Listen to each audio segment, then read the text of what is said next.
Hello friends, one of the most frequent questions that I get in the comment section is how can I keep journaling consistently? In order to give an answer to this question, I decided to travel back all the way to my very first journal entries. The entries that I've made 13 or 14 years ago at the age of 19, and my purpose was to find that exact date from when I started opening my journal every day, something that I continue to do today. But soon I found out that there was no exact and concise date because the process was very slow and very gradual.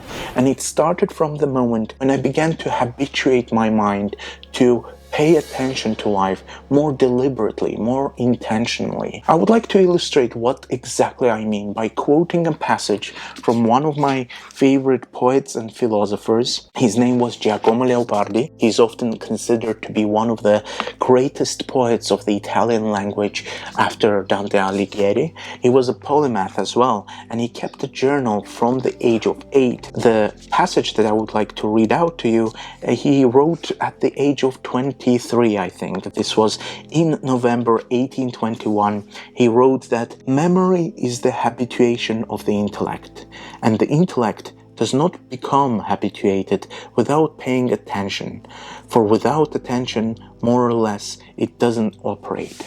I didn't know anything about Giacomo Leopardi when I started keeping my journals, but he describes so well why I started journaling consistently. It started from the moment when I decided to be more focused on what I consume, what I put in my mind. When I started paying attention, it kind of expanded the depth of my thoughts. And as the depth of my thoughts expanded, I started to form more meaningful memories.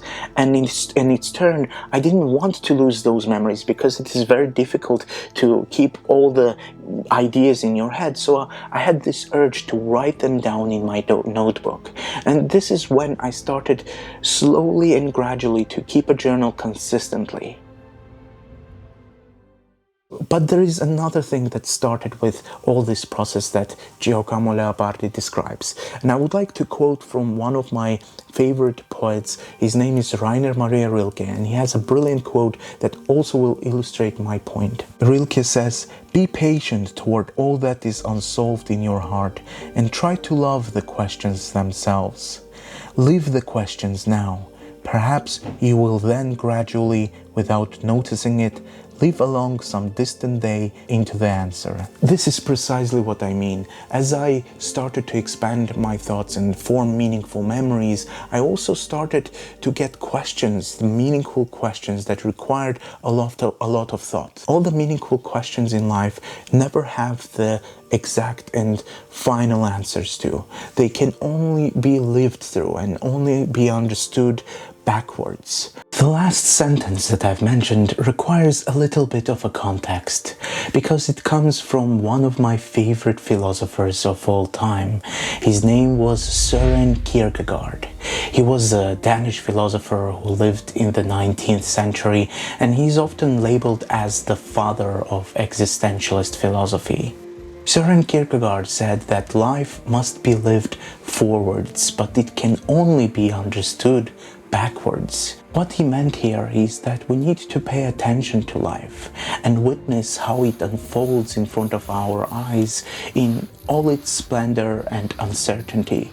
But at the same time, we need to be able to look back, to understand it, to connect the dots, to explore our feelings, our thoughts and our experiences. And the best way I believe we can do this is by journaling, by writing down what we've experienced, why we think this is worth of remembering. What were our thoughts right now? I thought I need to mention this, and in fact I tried to record this part outside in the cold, but it got really frosty here in the UK, and that's why I decided to return to my reading corner in order to record this bit. Another very frequent thing that I hear is that people say that they would like to keep a journal consistently, but they don't know what to write about.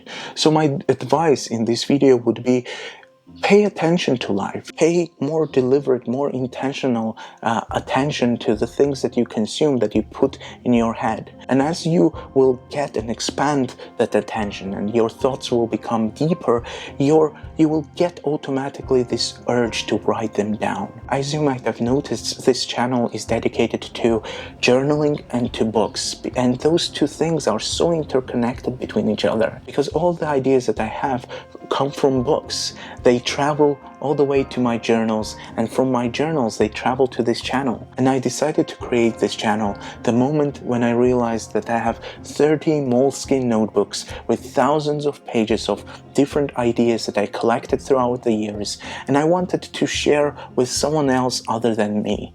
And this channel is the result of that process as well. In absolutely no way I want to leave an impression here as if I've reached perfection in my journey of paying more deliberate attention to life.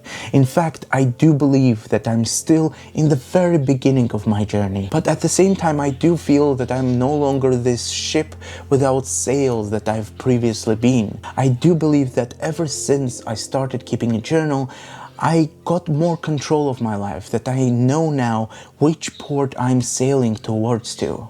I would like to leave you with one last great quote by a brilliant author who kept a journal from the age of 7 until she died at the age of 87. Her name was Joan Didion, and she has a wonderful essay where she explores what it means to be a person who keeps a journal, what kind of mindset, what kind of character you need to have. And before I will jump to that quote, I would like to thank you all for subscribing to my channel, because recently I've reached 1,000 subscribers and I'm so excited about this. I proved to my friends and to my family members who told me that I should stop making a niche content about books, that they are wrong, that there are people like you and I who love exploring deep ideas, who loves reflecting upon life. Thank you all for joining, for proving them wrong. I hope this community will continue to grow. You can follow me on Instagram for more daily updates about the books that I read, or you can subscribe to my newsletter where I explore books much deeper than I can do on Instagram or in YouTube videos. Everything will be linked in the description of this episode, and here is the quote by one and only brilliant Joan Didion.